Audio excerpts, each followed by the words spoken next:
Bonsoir à tous, je suis ravie de vous retrouver pour ce nouvel épisode de BX Enfin. Ce soir, on s'intéresse aux innovations en matière d'habitat et d'immobilier. Je vais vous présenter 4 hommes, 4 Bruxellois qui, vous allez le voir, ont de la suite dans les idées. Pour démarrer, je vous propose une petite escapade à bord d'une tiny house. Ce sont ces petites maisons mobiles. On va découvrir quelques images tout à l'heure. Alors, le projet s'appelle Wildernest. Charles Lambrex, vous êtes entrepreneur, vous avez monté ce projet avec Thomas de Dorlodo notamment, qu'on connaît très bien ici à BX1, hein, c'est ce parapentiste sportif de haut niveau. Comment est né ce projet, Charles? À la suite d'un voyage au Canada effectué par Thomas, justement, qui sur place a vu plusieurs tiny houses et à son retour, on en parlait ensemble et on se demandait mais comment ça se fait que ça n'existe pas ici en Belgique? Alors on a été voir sur internet, voir s'il y avait des fabricants ici en Belgique ou dans d'autres pays. En Belgique, on n'en a pas trouvé. À l'étranger, il y en avait quelques-uns, mais on n'avait pas vraiment vu qui fabriquaient des tiny houses correspondant à nos goûts. Ouais, c'est-à-dire que c'était un peu ringard, c'est ça? Ouais, ça existait sur le marché, un peu kitsch. Ouais. Et donc, là, on a été voir l'entreprise Taiga, basée à Grédoisseau, avec qui on a décidé de fabriquer un prototype ensemble. Et de fil en aiguille, on a créé une société qui maintenant s'appelle Wildernest, qui vend et qui loue des tiny houses en Belgique. Et l'aventure a démarré comme ça. Oui, les premières commandes sont arrivées, on est très contents. Alors, donc, vous construisez ces petites maisons sur roues, hein, ces caravanes mobiles, ces roulottes modernes, tout est en bois. Tout est en bois. Pourquoi? C'est un choix, j'imagine? C'est un choix esthétique et puis c'est un choix durable aussi.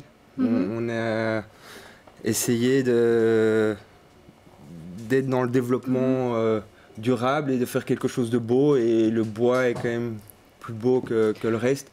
On n'aime pas trop le terme caravane justement pour se différencier de ce qu'on voit habituellement sur nos routes. Oui, on est loin quand même de l'image de la caravane. Ça veut dire que le moindre espace est compté aussi. Ça a été quoi les défis en matière de conception justement, de meubles, de gestion de l'espace? Alors on s'est beaucoup inspiré des bateaux. Et c'est en regardant ce qu'on fait dans la construction d'un bateau qu'on s'est dit ok, on va faire la même chose pour nos tiny houses. Et c'est vrai que ça fait au total 18 mètres carrés si on prend la mezzanine dans le calcul. Mais quand on est dedans, on n'a pas l'impression que c'est si petit que ça. Et puis il a fallu fixer, j'imagine, tous les meubles pour que rien ne bouge. Tout est fixé pour justement rien ne bouge quand on la transporte. Alors, est-ce qu'on peut vivre complètement, je dirais, en autonomie, en autarcie, avec une tiny house? C'est notre objectif. Donc là maintenant, on construit des tiny houses qu'on dit off the grid, avec des panneaux photovoltaïques dessus et des batteries pour pouvoir être autonome au niveau de l'électricité, et avec un réservoir d'eau claire pour se laver et un réservoir d'eau grise pour éviter de polluer l'endroit où on se trouve. Alors, il faut quand même un gros véhicule, hein, on a vu sur une des photos. Voilà, c'est pas avec une Smart Contract, une tiny house. Ça pèse combien d'ailleurs? Alors, pour le moment, on est autour de 3 tonnes et notre objectif d'ici décembre est d'arriver à faire des tiny houses qui sont à 2,5 tonnes. D'accord. Donc au niveau des véhicules, il faut regarder dans les technicités de la voiture, mais grosso modo, il faut un 4x4 ou une grosse camionnette pour tirer une tiny house. Ouais, donc quand même une grosse voiture. Donc c'est clair que ces maisons mobiles, ça représente clairement la liberté. Est-ce que malgré tout, on peut aller vraiment partout avec ça? Alors, oui, on peut aller partout. Maintenant, les chemins de terre et les chemins forestiers sont plus difficilement praticables avec une tiny house parce qu'elle fait quand même son poids et elle est assez longue. Celles qu'on fabrique font 6 mètres de long. Et donc, quand il y a des grosses bosses, parfois on touche un peu. Mais on est en train d'élaborer une nouvelle remorque qui aura un franchissement meilleur d'ici quelques mois. Mais bon, je sais que vous voulez vous distancer de l'image de caravane, mais c'est un véhicule qui est considéré quand même comme une caravane. Ça veut dire que vous pouvez aller dans les campings, vous pouvez aller sur n'importe quel type de friche ou d'espace laissé à l'abandon. Au niveau de la législation, une tiny house est considérée comme une roulotte ou une caravane. Ouais. Et donc ça veut dire que sur un terrain privé, temporairement, on peut la laisser sans permis d'urbanisme ou quoi que ce soit. Maintenant, c'est pour la laisser pour une plus longue période, vaut mieux se renseigner auprès de sa commune pour voir quelles sont les démarches à effectuer. Au niveau des campings, ça pose aucun problème, les gens seront ravis de vous accueillir avec une tiny house. On va commenter quelques images, hein, puisque je le disais en début d'émission, c'est vraiment vous qui avez conçu ces tiny houses de A à Z. Vous en avez déjà plusieurs, parce qu'on va voir, voilà, on voit les images de la première. De la fabrication de la première, fabrication. Du prototype. Vous avez demandé à une bande de copains bricolos de vous aider, comment ça s'est passé? On a été voir l'atelier Taiga qui a été créé par Grégoire Demus et Edouard Van der Straat. De réfléchir avec nous sur comment est-ce qu'on allait faire. Eux sont spécialisés dans tout ce qui est construction en bois et on a commencé par un croquis qu'on a corrigé et qui, de fil en aiguille, est arrivé à un résultat qu'on va voir sur les images. La première nous a mis 700 heures de travail pour la terminer complètement. Ah oui, quand même. On va parler un instant du prix, hein, Charles. Ça coûte combien Alors, si je veux m'acheter demain, voilà, une tiny house pour partir. On n'en fait pas en série. Toutes celles qu'on fait sont sur mesure en fonction des désirata du client. Mais grosso modo, il faut compter entre 35 et 45 000 euros hors TVA pour une tiny house. D'accord. Et à la location, ça fonctionne comment? Parce qu'on peut louer aussi pour un week-end, par exemple. Voilà. À la location, on demande 150 euros par nuit ou 250 euros pour le week-end. D'accord. Et on peut loger à combien? Alors, ça dépend, les tiny houses, ça va de 2 à 6. Dans celle qu'on voit là maintenant à l'image, c'est 2 personnes. Il y en a une autre avec 4 personnes et il y en a une bientôt qui va arriver avec 6 personnes. Voilà, ok, super. Merci beaucoup Charles Lambrechts en tout cas d'être venu vous parler de ce projet. Vous n'hésitez pas à intervenir lors des prochains projets qui vont être présentés. Julien Kruger, justement, ça vous plairait, vous, de partir comme ça en escapade à bord d'une tiny house? Oui, tout à fait. Moi, je suis quelqu'un d'assez aventurier, donc avec plaisir, franchement, j'aimerais beaucoup. En plus, je suis toujours intéressé par les nouvelles technologies et les innovations de ce genre, donc franchement, ouais, ça a l'air assez sympathique. Moi, ça me plairait en tout cas. En tout cas, ça séduit, je pense, pas mal de monde, aussi bien les jeunes que les plus âgés. Alors, Julien, donc vous travaillez pour Shelter, hein, c'est ce site d'annonce immobilière en ligne. Est-ce qu'on peut imaginer que, par exemple, les tiny houses de Charles pourraient un jour se retrouver sur votre site à la location? Oui, tout à fait. En fait, j'y ai pensé pendant que tu racontais un peu ton histoire. Mais oui, voilà, on est en train de développer du B2B là. Non, c'est une idée. On n'a pas encore ce genre de type de bien immobilier, en tout cas sur notre plateforme. Et pourquoi pas, évidemment, c'est à réfléchir si jamais il y a une demande. Mais quand on va voir sur Airbnb, quand on regarde les locations les plus prisées, c'est pour la plupart des cabanes de ce style. Des habitats complètement insolites, c'est ce qu'on cherche et à mon avis, quand on achète une tiny house, on n'a plus envie de s'en séparer. Ouais, non, je suis d'accord. L'objet est assez beau, donc je crois que les gens s'y attachent assez. Très beau produit, bravo. Merci. Alors, Julien, on va parler un petit peu de Shelter. Donc, c'est une plateforme qui s'adresse à la fois aux particuliers, à la fois aux professionnels. Et alors, votre but, hein, vous ne vous en cachez pas, c'est de détrôner le géant ImoWeb. Oui, le but, c'est évidemment de détrôner ImoWeb d'une certaine façon, mais après, le but, ce n'est pas non plus de les attaquer en frontal, parce que vraiment l'objectif, c'est de proposer quelque chose de différent, d'amener un certain vent de fraîcheur sur le marché de l'immobilier en ligne, parce que ImoWeb, ils sont évidemment installés depuis 20 ans maintenant. Ce serait un pari vraiment fou et beaucoup trop risqué si le but, c'était vraiment de s'attaquer à ImoWeb en faisant la même chose. Justement, le but, c'est de proposer quelque chose de différent, d'amener un vent de fraîcheur et d'innover un peu sur le marché de l'immobilier. Alors, on va justement regarder une petite vidéo de votre site internet et on en reparle après.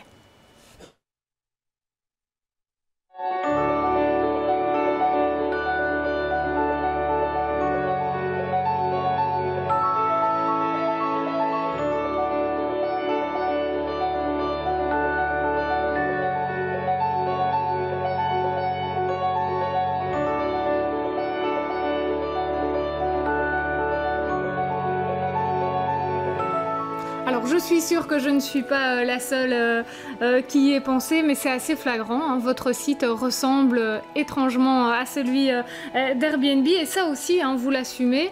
Votre credo, c'est vraiment basé sur la convivialité, mais surtout sur ce système de géolocalisation, et c'est ça qui fait votre force finalement. Oui, tout à fait. Si vous voulez, on a inversé en fait ce processus de recherche directement sur la page d'accueil. Quand on arrive, on a une barre de recherche, on ne demande qu'une seule chose, c'est où est-ce que vous souhaiteriez vivre, parce que pour nous, c'est la question primordiale quand on emménage quelque part, c'est vraiment le quartier dans lequel on souhaiterait emménager.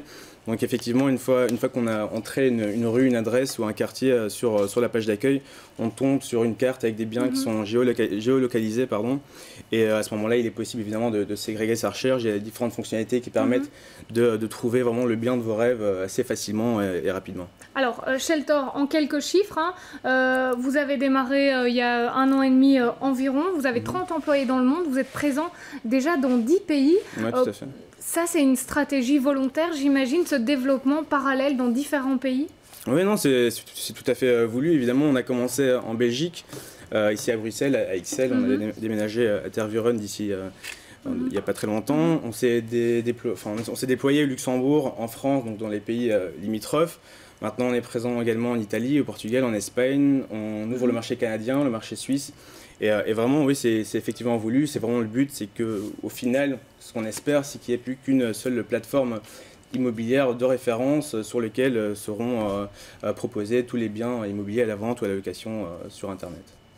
Alors, vous le disiez, hein, le marché bruxellois a été assez compliqué à pénétrer, contrairement aux autres marchés. C'est aussi pour ça que vous avez voulu vous lancer sur plusieurs pays en même temps? Oui, tout à fait. Effectivement, le marché bruxellois, mais belge, globalement, est assez compliqué parce que justement, comme on le disait tout à l'heure, il est saturé et cadenassé par ImoWeb.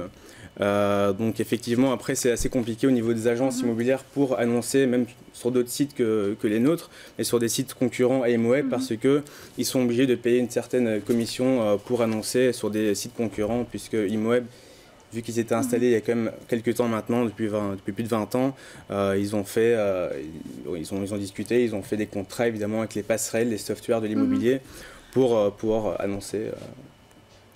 Alors, vous avez 2 millions de biens déjà à travers le monde, hein, dans les 10 pays où vous êtes représentés. Vous visez les 4 millions de biens d'ici la fin de l'année. Et pourtant, j'ai fait mes petites recherches, vous avez tous les éléments de la success story, mais vous n'avez que 10 000 abonnés. C'est peu? 10 000 sur les réseaux sociaux? Oui. Non, enfin peu oui, non, on a plus de 10 000 sur Facebook. Je pense que globalement, tout réseau confondu, on en a quand même 15 000, donc c'est quand même pas mal. Pour une start-up bruxelloise, je pense que franchement, on peut en être fier. Après, maintenant, le but, c'est pas non plus d'avoir des millions d'abonnés, mais notre trafic, en tout cas sur Internet, ne cesse d'augmenter. Donc franchement, c'est en bonne voie, en tout cas. Voilà. Merci beaucoup Julien. Raphaël Piret-Gérard, alors vous êtes l'un des fondateurs de la start-up Facility Lockers. Vous connaissiez, vous, Shelter, ce site d'immobilier? Je ne le connais pas, mais c'est remarquable. Et puis je dirais que les différenciations que tu proposes par rapport à ImoWeb sont quand même vraiment très avantageuses. La gratuité est c'est quand même un avantage important. Préciser, mais c'est entièrement gratuit. C'est gratuit pour les particuliers, c'est payant pour les professionnels, c'est aussi l'une de vos sources de financement. C'est gratuit pour les professionnels aussi, la mise en ligne d'annonces est gratuite. Après, on propose un business model qui est un lead model, donc un modèle à la performance où on ne paye qu'à la conversion, donc au contact qualifié, donc c'est entièrement gratuit pour les agences également.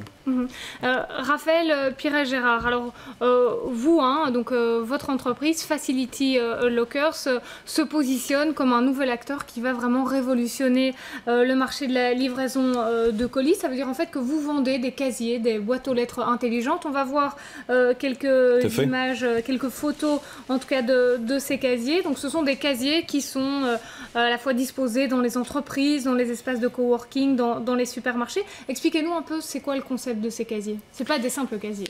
Donc effectivement, ce sont, vous avez bien, je dirais, dressé la Global Pictures. Maintenant, Facility Lockers va s'attaquer au problème de la récupération des achats online. Donc acheter online est quelque chose de très pratique, et donc qui a le vent en poupe. Récupérer un colis est en revanche nettement plus difficile.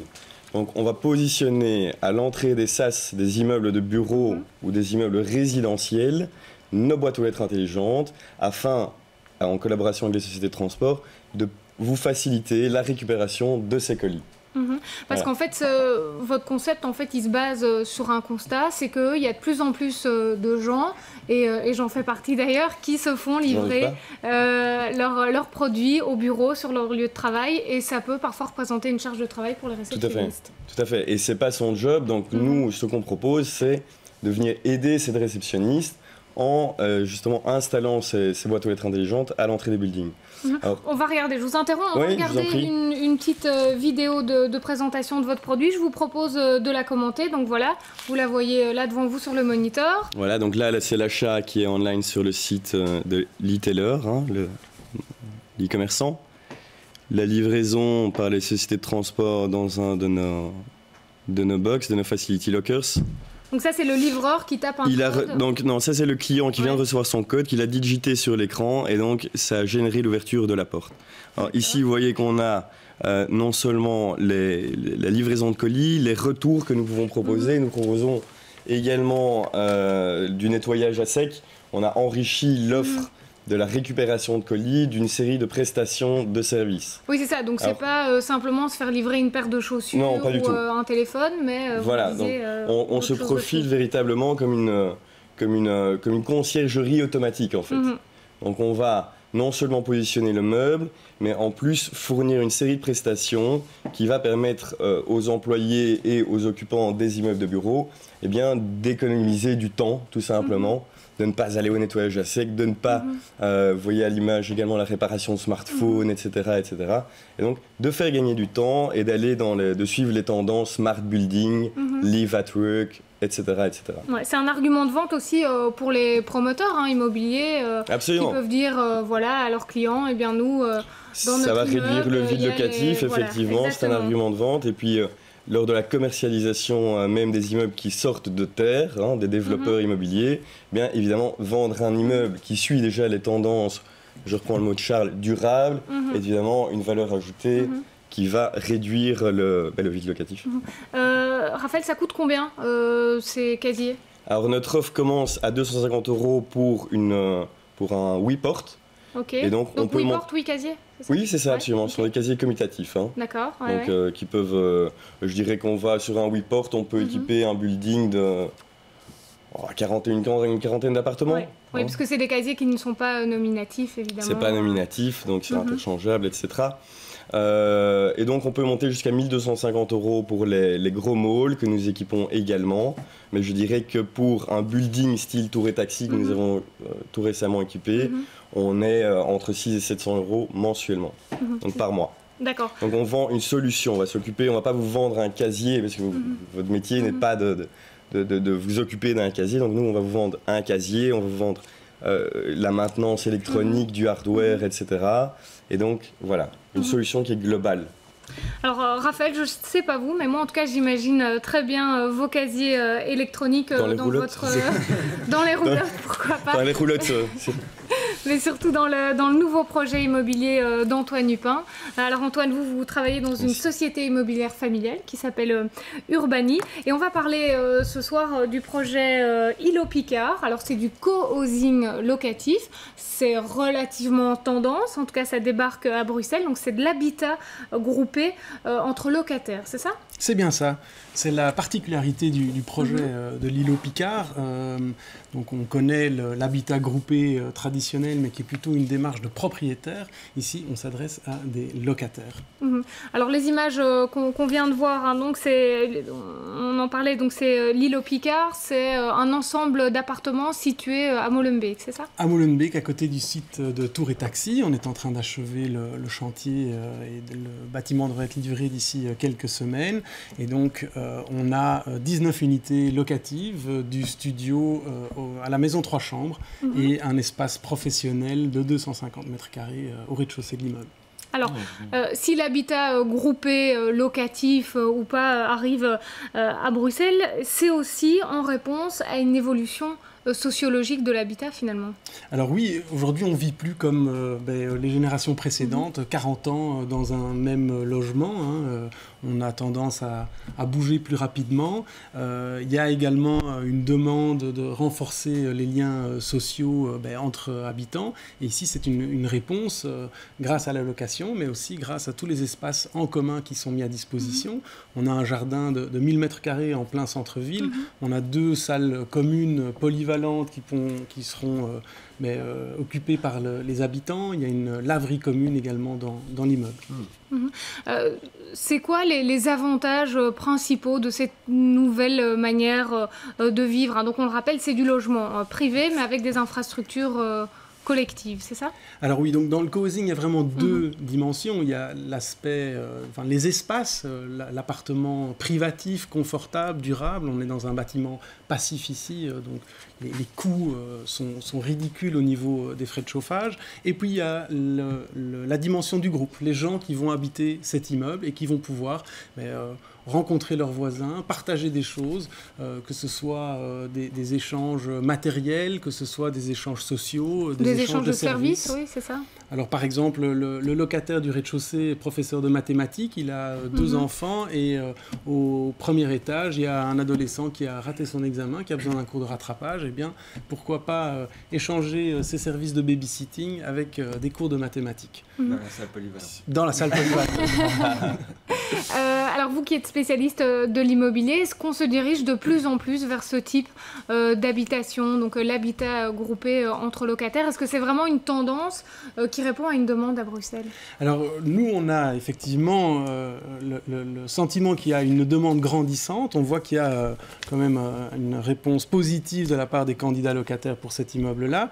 Il y a un deuxième aspect aussi. Nous, on est tout à fait ouvert à la colocation. Jusqu'à il y a 5 ans, la colocation à Bruxelles, ça représentait environ 5% des locations. Aujourd'hui, on est au-delà des 10%. Il y a une réalité économique qui fait qu'il y a plusieurs personnes qui souhaitent continuer à vivre ensemble pour des raisons économiques, mais aussi pour des raisons sociales. On prolonge encore la vie de Côte où on est en colocation avec d'autres étudiants. Merci beaucoup à tous d'être venus en plateau, en tout cas de nous parler de vos développements et de votre projet qu'on suivra avec attention. Il est temps maintenant d'accueillir Nicolas Sohi, journaliste au magazine Moustique. Mais tout d'abord, on va se quitter sur ces images qui nous prouvent que les limites de l'immobilier peuvent atteindre des sommets. Vous allez découvrir en images la plus haute tour d'Europe. Elle mesure 380 mètres de haut. Cet hôtel va peut-être sortir de terre à Vals. C'est un petit village de 1000 habitants situé dans les montagnes suisses et c'est le méga projet du promoteur immobilier Remo Soffel. On regarde, à tout de suite.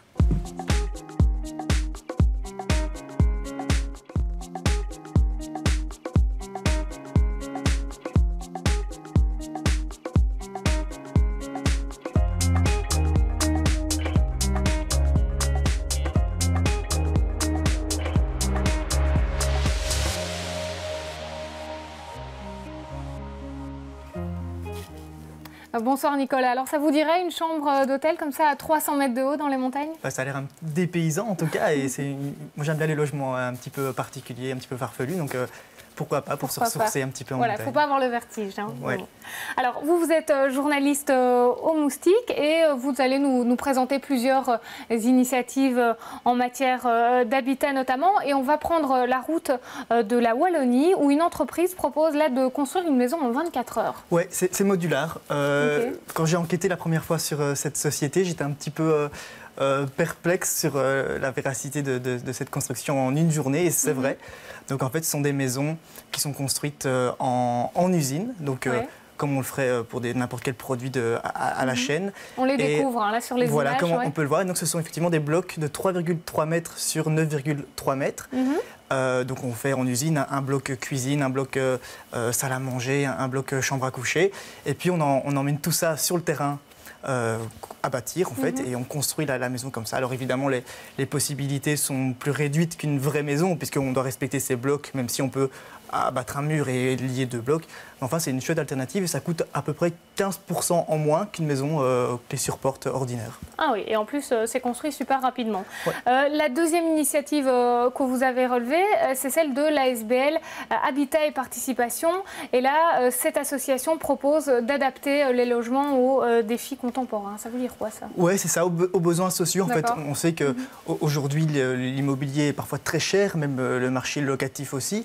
Et donc cette ASBL propose en fait n'importe quelle personne qui a des problèmes financiers ou qui simplement a envie d'entrer dans un mode d'habitat alternatif, de les contacter et ils expliquent un petit peu toutes les possibilités. Alors ici on voit par exemple une yourte qui est installée dans la région de Hatt et ce sont deux Bruxellois qui ont choisi ce logement-là. Alors on pourrait croire que c'est un petit peu farfelu aussi, mais en fait il y a l'eau courante, il y a l'électricité, il y a même une connexion Wi-Fi haut débit. Voilà. Et puis c'est aussi, la SBL propose aussi aux personnes intéressées par le logement groupé ou solidaire de se réunir, ils les mettent en contact. Ils ont une plateforme d'ailleurs qui s'appelle habitat-groupé.be où les gens peuvent aller. Et donc c'est du marché, de la colocation ordinaire jusqu'au logement kangourou. Donc c'est des logements intergénérationnels où des jeunes cohabitent pour un loyer réduit avec des personnes âgées ou bien plus âgées. Voilà. Alors l'innovation dans l'habitat, ça rime aussi avec l'écologie, évidemment. Sûr. Et là, vous nous parlez des maisons passives. Oui. Il y a pas mal de maisons passives. Bon, toutes les maisons que les supportent en Belgique sont dites passives. Évidemment, elles ne sont pas 100% autonomes. Hein. Elles consomment de l'énergie, mais enfin, il y a des pompes à chaleur, des panneaux solaires qui existent, donc on s'en rapproche. Et puis là, comme on peut le voir à l'écran, on a des maisons flottantes. Où là, on se rapproche vraiment beaucoup parce qu'on a non seulement l'énergie solaire, si on met des panneaux, mais aussi l'énergie hydraulique qui permet de faire vivre dans la maison. Et il y en a notamment une qui se construit sur la Meuse à Maastricht, qui serait en construction, qui va devenir la maison la plus passive au monde. Voilà, on a commencé cette émission avec des maisons sur roues et on termine avec des maisons flottantes. Merci beaucoup Nicolas de nous avoir rejoints sur ce plateau et puis merci à vous de nous avoir suivis. La semaine prochaine, prenez vos baskets, n'oubliez pas, parce que Muriel Berg va vous présenter toutes sortes d'innovations en matière de sport. On va découvrir les nouveaux sports qui débarquent à Bruxelles. Je vous souhaite une très belle soirée, à bientôt.